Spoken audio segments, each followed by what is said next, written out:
Il existe peut-être dans notre galaxie des vaisseaux venus d'autres mondes qui osent s'aventurer dans le vide sidéral.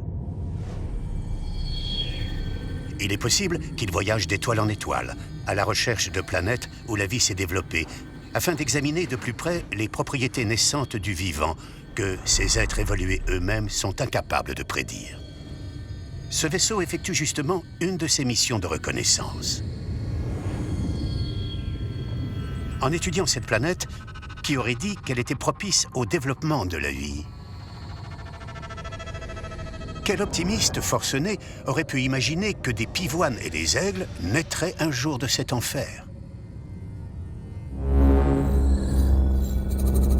Dans sa prime enfance, il y a 4 milliards d'années, la Terre semblait peu prometteuse. Quant à Vénus, c'était une toute autre histoire. On pense qu'elle était jadis couverte d'océans et de terre, et qu'elle abritait peut-être la vie.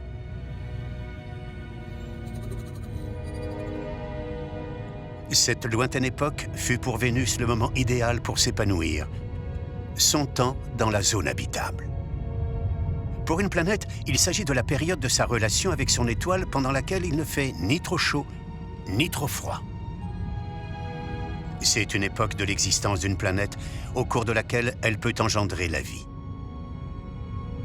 Mais la grâce de la zone habitable est fugace. Elle ne dure pas éternellement, et ce, pour aucun monde. Nous résidons dans la zone habitable de notre étoile, mais cette zone s'en éloigne à raison d'1 mètre par an environ. La Terre a déjà vécu 70% de cette période d'hospitalité.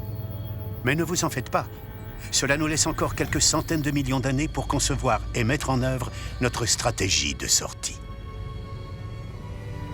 Où irons-nous, une fois privés des bonnes grâces du Soleil, quand la Terre ne sera plus un jardin pour la vie? L'espèce humaine aura-t-elle mis le cap sur de lointaines îles dans le vaste océan de la Voie lactée?